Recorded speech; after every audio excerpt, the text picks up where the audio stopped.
आज लॉकडाउन के 42 दिन पूरे हो चुके हैं और मैं अपनी बात शुरू करने से पहले जो 3 तारीख को हमारे हंदवाड़ा में colonel Ashutosh Sharma, major Anuj Sood, SI Sagir Ahmad, नायक राजेश कुमार, लांस नायक दिनेश सिंह ये शहीद हो गए। और कल की खबर जो हमें आज अखबारों में मिली कि कल कुपवारा में 3 सीआरपीएफ के जवान शहीद हो गए, मैं इन सबको श्रद्धा सुमन भेंट करते हुए अपनी बात शुरू करना चाहती हूँ। पर मैं ये कहना चाहती हूँ कि 3 तारीख को इनके शहीद होने की खबर तो सरकार को मिल चुकी थी, फौजों को भी मिल चुकी थी। हम और आप नहीं जानते थे। हम और आप तो ये जानते थे कि सरकार ने फैसला करवाया सीडीएस और फौज के 3 चीफ से और फूल बरसाने वाले हैं। और कुछ लोग इस इंतज़ार में थे कि अस्पतालों के ऊपर आज हेलीकॉप्टर्स आएंगे और फूल बरसाए जाएंगे, हवाई पास्ट होगा, समुद्री जहाज़ों के ऊपर रोशनी की जाएगी। ये कोरोना फ्रंट फाइटर्स के लिए फूल बरसाए जा रहे हैं, लेकिन उधर हमारे जवान, हमारे ऑफिसर्स शहीद हो रहे थे। इसीलिए मैंने 3 तारीख को भी ये बात कही थी कि फौजों को सरकार अपने नौटंकी में शामिल नहीं करे। फौज हमारी बहुत कुर्बानियाँ देती है, बहुत बहादुर है और हमारी डिजास्टर मैनेजमेंट को संभालने में उसमें मदद करती आई है। सरकार ने क्या समझा कि हम ये सारा तामझाम करेंगे तो लोगों के सामने जो और तेज सच्चाइयां उभर करके सामने आने वाली हैं वो चुप जाएंगी। आपने एक ट्रेन 1 तारीख को चलाई, 2 तारीख को 5 ट्रेनों का फैसला हुआ, 5 नहीं चल पाए। आज 5 तारीख है, अब तक तो बहुत इंतजाम होना चाहिए था। लेकिन क्या खबरें आ रही हैं? खबरें ये आ रही हैं कि लोग पैदल ही निकल पड़े हैं, क्योंकि कोई नाम लिखाने जा रहा है तो उसका कोई नाम नहीं लिख रहा। उन मजदूरों को मालूम ही नहीं कहाँ नाम लिखाना है, कहाँ हमें ट्रेन मिलेगी, कौन हमारा इंतजाम करेगा। और सरकार राज्य सरकारों के साथ इस भिड़ंत में लगी हुई है और अपने सर्कुलर को अब आप एक्सप्लेन कर रहे हैं। आपने कहा कि पैसेंजर्स पेमेंट करेंगे और राज्य सरकारों ने कहा हम पैसेंजर्स का क्यों पे करें। और अब केंद्र सरकार सफाई दे रही है, नहीं जी हम 85% तो देना ही होगा, हम वसूलेंगे, 15% जो है वो हम दे देंगे और 85% हमको चाहिए। वो 85% हम नहीं जानते राज्य की सरकार कहाँ से देगी, और राज्य सरकारें कह रही थी कि हम नहीं देंगे। तो आप उस मजदूर से जो भूखा है, नंगा है, जिसको राशन नहीं मिला, ढंग से खाना नहीं मिला, जिसको मालिकों ने वेतन नहीं दिया 22 मार्च के बाद का, और जिसको मकान मालिकों ने घर से निकाल दिया, जिसकी फैक्ट्रियां, काम धंधा सब कुछ ठप हो गया, जो दिहाड़ीदार था वो भी ठप हो गया और वो निकल पड़ा अपने घर की तरफ। जगह जगह उसको क्वारंटाइन कर दिया गया और अब तो मालूम ही नहीं है कि सड़क के ऊपर चलने वालों की, मरने वालों की कितनी गिनती है। वो तो पता लगेगी आहिस्ता आहिस्ता बाद में। और अभी भी बदइंतजामी चल रही है। इसलिए सरकार इवेंट मैनेजमेंट में यकीन रखती है और संजीदा तरीके से इस लॉकडाउन की प्लानिंग नहीं हुई और उसी वजह से ये इतनी बड़ी गलत तरीके से सडन किए हुए लॉकडाउन में करोड़ों लोगों को परेशान कर दिया गया। और उसके बाद बीच में भी किसी के भी क्रिटिसिज्म को या सलाह को सरकार मानने को तैयार नहीं है। एक के बाद एक आप इवेंट्स करवाते हैं, पूरी जनता के सामने एक फेस्टिवल और तमाशा बना देते हैं। और जिन फ्रंट फाइटर्स के लिए आप कह रहे हैं फूल बरसा रहे थे, वो तो अभी भी बहुत सारी जगहों पे हड़ताल के लिए तैयार है। हमारी नर्सिस एक्शन के लिए थी, उन्होंने कल हड़ताल जो है वो पेंडिंग की। 3 शहरों के अंदर आशा कर्मी संक्रमित हो रही हैं, आंगनवाड़ी संक्रमित हो रही हैं। वो ये कह रही हैं अब हम क्यों जाएं, क्या देते हैं आप आशा कर्मी को। यहाँ पंजाब में मैं सुन रही थी, एक दिन में 25 परिवारों का सर्वेक्षण करने के बाद उसको 33 रुपए पकड़ाए जाएंगे। किसी राज्य में 50 रुपए पकड़ा रहे हैं, कहीं 40 पकड़ा रहे हैं, कहीं 35 रुपए पकड़ा रहे हैं। ये क्या मजाक हो रहा है उनके साथ? उनको तो कोई पगार भी नहीं, मानदेय भी नहीं है। ये सारी हमारी आशा वर्कर्स, आंगनवाड़ी वर्कर्स, जो स्कीम वर्कर्स होते हैं, उनको तो वर्कर का स्टेटस भी नहीं है। हमारे देश के लोग तो ये जानते भी नहीं होंगे कि 1 करोड़ से ऊपर इस तरीके के लोग हैं जो सरकार के अलग अलग विभागों में नीचे जमीनी स्तर पे उनसे काम लिया जाता है, लेकिन उनको मजदूर का दर्जा भी नहीं है, वो न्यूनतम वेतन भी नहीं मांग सकते हैं, उनको कोई सामाजिक सुरक्षा भी नहीं है। वो सब आज काम में जुटे हुए हैं। और इसके साथ साथ हमारा जो संगठित क्षेत्र है उसमें भी रेगुलर एम्प्लॉई 30% से ज्यादा नहीं है। 70% मुलाजिम उसके अंदर ठेके पे हैं। उनमें से बहुमत माइग्रेंट वर्कर होते हैं। उन सारी परिस्थितियों में जो मैं गिनती बोलती रहती हूँ, अगर मैं खेत मजदूर को, गरीब किसान को, मंझले किसान को शामिल कर लेती हूँ और शहर और गांव वाले सबको शामिल करती हूँ, वो बड़े सेक्टर के असंगठित कॉन्ट्रैक्ट वर्कर और एमएसएमई के सारे मजदूर को और दिहाड़ीदार को, स्वतः रोजगार को, सेल्फ अकाउंट वाले को, उन सबको मैं जोड़ देती हूँ तो ये लगभग 115 करोड़ है। आपने तो मुश्किल से लगभग 20 करोड़ लोगों को दिमाग में रखा जब अचानक लॉकडाउन लागू किया। उस लॉकडाउन को ये लगभग 20 करोड़ व्यक्ति जानता है कैसे मेडिकली हमें उसको फॉलो करना है, और वो कर रहे हैं। उनको कोई कमी नहीं है, घरों में कोई तकलीफ नहीं है। लेकिन ये गरीब आदमी, थोड़ा कमाने वाला, थोड़ा खाने वाला और स्वतः रोजगार, ये आज परेशानी में फंसा है। और उसमें सबसे ज्यादा फंसा है जो दूसरे प्रदेशों में और राज्य के किसी दूसरे कोने में जाके अपने घर बाहर को छोड़ के काम करता है। अभी जो राज्य सरकारों ने गिनती बताई है, जो उनके पास रजिस्ट्रेशन के आंकड़े आए हैं, वो आंकड़े ही 1 करोड़ से ऊपर जा रहे हैं। और मैं बार बार बोल रही हूँ कि ये गिनती करोड़ों में है जो अभी भी इधर उधर फंसे हैं, उनको उनके घरों में पहुंचाना है। लेकिन सरकार की कोई संजीदगी नहीं है। तो कहाँ है आपकी फिजिकल डिस्टेंसिंग? आपने लॉकडाउन किया था, पूरे आवाम के लिए किया, लेकिन वो तो 20-25 करोड़ लोगों के लिए रह गया ना सिर्फ। कहाँ सोशल डिस्टेंसिंग या सो कॉल्ड फिजिकल डिस्टेंसिंग है?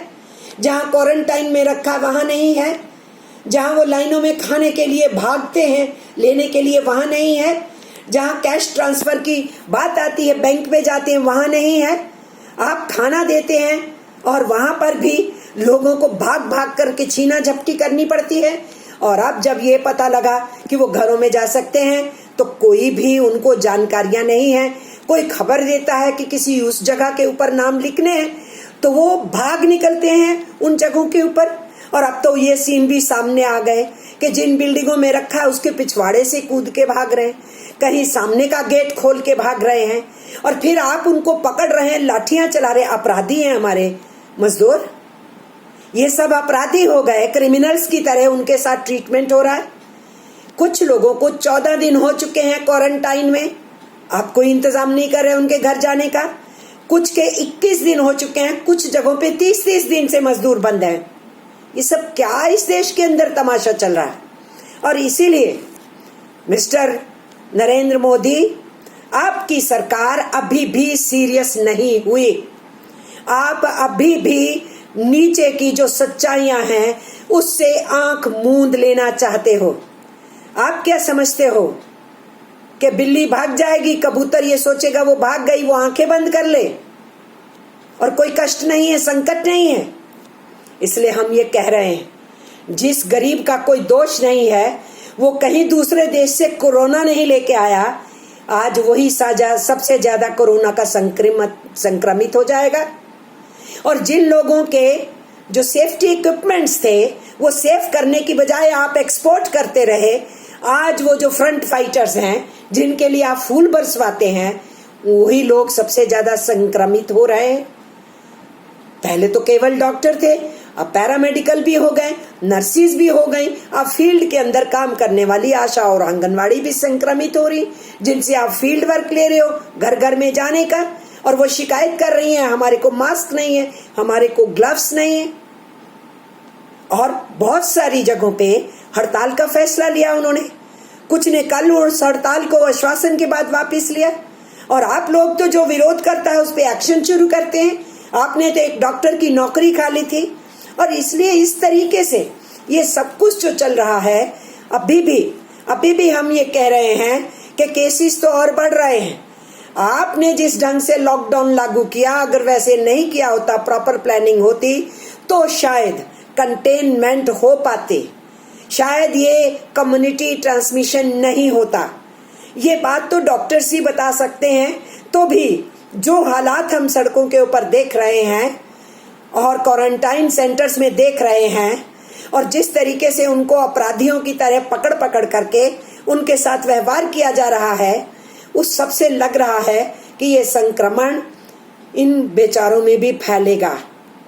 और इसलिए अभी तो आंकड़े सच नहीं हैं, अभी तो टेस्टिंग जितनी होनी चाहिए है नहीं, अभी तो कईयों के मरने वालों की भी टेस्टिंग नहीं की जा रही है कि अब मर गया, खप गया, अब इसकी टेस्टिंग क्या करनी है। तो इस सारी परिस्थितियों के अंदर देश के सामने हालात अच्छे नहीं। और तो और आप ये निर्णय तो कर नहीं पा रहे कि पैसा कौन देगा ट्रेन का। आप राज्य सरकारों पे, और राज्य सरकारें आप पे कह रही हैं। आपने सीधे सीधे कहा हम केवल 15% जिम्मेदारी लेते हैं, 85% जो है वो रेलवे को देना ही होगा, वो राज्य सरकारें इकट्ठा करके दें, और राज्य सरकारें कहें कि हम पैसेंजर से इकट्ठा करेंगे। अरे जो मजदूर 15,000 20,000 कमाता था, अपनी पूरी सेविंग खर्च करके 3,500 4,000 5,000 एक जाना खर्चा करके बसों में जा रहा है आज कई मीलों दूर। लेकिन जो मजदूर दिहाड़ीदार था, ठेके में था, कमजोर था, 4-5,000 6,000 इससे ज्यादा कमा नहीं पा रहा था, जिसके पास कुछ नहीं बचा है, खाना भी नहीं मिला, राशन भी नहीं मिला, और पास में कैश भी नहीं है, और वो कह रहा है कि मैं ट्रेन में कैसे जाऊं, मेरे पास किराया देने का पैसा नहीं, और सरकार इस बहस में पड़ी हुई है। जरा भी शर्म नहीं आ रही है इन लोगों को। आप मजदूरों के साथ इतना बड़ा अन्याय और जुल्म कर रहे हैं। जो सड़कें बनाते हैं, जो भवन बनाते हैं, जो कपड़ा बनाते हैं, जो खदानों में काम करते हैं, जो खनिज निकालते हैं, जो दनादन गाड़ियां भागती हैं, हवाई जहाज उड़ते हैं और सड़कों के ऊपर गाड़ियां भागती हैं, उन सबको बनाने के काम में जुड़ा हुआ है हमारे देश का मजदूर। कौन सा काम है इस मुल्क के अंदर मजदूर का हाथ लगे बिना, कर्मचारी का हाथ लगे बिना होता है? या कौन सी सेवा है जिसको हमारे देश के कर्मचारी और मजदूर नहीं देते हैं इस देश के अंदर? और आप इस बात के ऊपर बहस कर रहे हैं। और जब ये कहा गया तो सफाई दे रहे हैं। हमने कब कहा कि मजदूरों से पैसा लो? हम तो कह रहे हैं राज्य सरकारें पैसे देंगी, वो जहां से मर्जी इकट्ठा करके देंगी। तो ये क्या तरीका है जी? आज आपने अच्छी भली प्लानिंग कर ली कि कितने हवाई जहाज बाहर से लाए जाएंगे और कितने पैसेंजर्स लाए जाएंगे और कितने कितने देशों से लाए जाएंगे। आपका ब्लूप्रिंट बन गया, लेकिन आपका ब्लूप्रिंट इन हताशा मजदूरों के लिए नहीं बन रहा। और आप कैसे उनको जबरदस्ती रोक लेंगे? आपने एक और, होम अफेयर्स ने एक और सर्कुलर 3 मई को निकाल दिया, और वो सर्कुलर क्या है? वो सर्कुलर कह रहा है जो लॉकडाउन से तुरंत पहले निकला था काम के लिए, केवल वो ही जाएगा। क्यों जनाब? कोई 6 महीने से आया हुआ काम करने, कोई 4 महीने से आया हुआ है मजदूर रोज रोज आता जाता है। वो जब उद्योग में काम करता है या खेती का काम निपटा के वो 6 महीने के लिए किसी शहर के अंदर काम करने के लिए जाता है, या अपने गांव में थोड़ा काम निपटा के फिर कहीं कटाई और बुआई के लिए 4-5 महीने के लिए निकलता है। इसलिए भवन निर्माण के प्रोजेक्ट में लगता है, मेट्रो के प्रोजेक्ट में लगता है, और 6 लेन रोड बन रही है उसके प्रोजेक्ट में लगता है।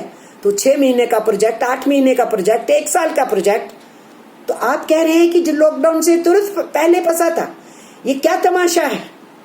इसलिए हम ये कह रहे हैं उस सर्कुलर को सरकार को तुरंत वापस लेना चाहिए, और इन मजदूरों को घरों में पहुंचाने की जिम्मेदारी, उनका किराया केंद्र करेगा कि राज्य करेगा, ये आप लोग निर्णय लीजिए। मजदूर को इस तरीके से नरीह हालत में मत छोड़िए जिस हालत में आज वो है, और वो मीलों पैदल चलने के लिए मजबूर हो गया। उनसे पूछा गया आप नाम क्यों नहीं लिखा रहे हैं जाके? वो बोलते हैं वहां कोई हमारा नाम नहीं लिख रहा है, हम लिखवाते हैं तो हमें कोई कागज नहीं पकड़ा रहा है और इसलिए हम पैदल ही जाएंगे। कितने मील है मालूम नहीं है, लेकिन हम पैदल ही जाएंगे। रेल पटरियों पे चल रहे हैं, सड़कों पे चल रहे हैं, हालात बहुत खराब हैं। क्या यही सब कुछ आप छुपाना चाहते थे फूल बरसा करके? कि फूल बरसाएंगे, मीडिया भी मस्त रहेगा और जनता भी मस्त रहेगी, और वो जो 20-22 करोड़ इस लॉकडाउन को कर पा रहे हैं और वो प्रसन्न रहेंगे कि सब कुछ ठीक हो रहा है, बाकी तो कोई समस्या ही नहीं है इस देश में। और ये जो गरीब प्रताड़ित हो रहा है, उनके घर के लोग जो इंतजार में हैं और ये जो उनको मिलने के लिए आतुर हैं, ये परेशानी में आज हैं। और इसीलिए मैं आज कार्ल मार्क्स के इस जन्मदिन के मौके के ऊपर आपसे बात करने के लिए उपस्थित हुई।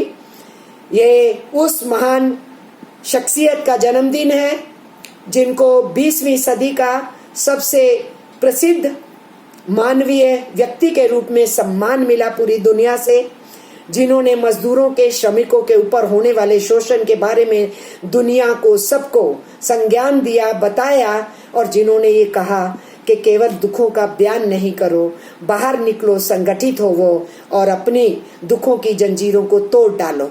तो आज इस 5 मई के मौके के ऊपर मैं सरकार से फिर से मांग कर रही हूँ, भूखों को अनाज दो, राशन सर्वव्यापी करो, सब परिवार को, हर परिवार के अंदर लगभग 7,000 मिनिमम कैश पहुंचाओ, और जिनको पगार नहीं मिली है सरकार जिम्मेदारी ले, छोटे उद्योग की और जो ठेका मजदूर उन सबको, उनको पगार दे, ये कैश ट्रांसफर हो, और जो हताश हैं, घर में अपने परिवार के पास पहुंचना चाहते हैं, उनको पहुंचाने का इंतजाम करो। आज इतना ही कहते हुए सबको मेरा नमस्कार, प्रणाम, मेरा सलाम, जय हिंद, सत श्री अकाल।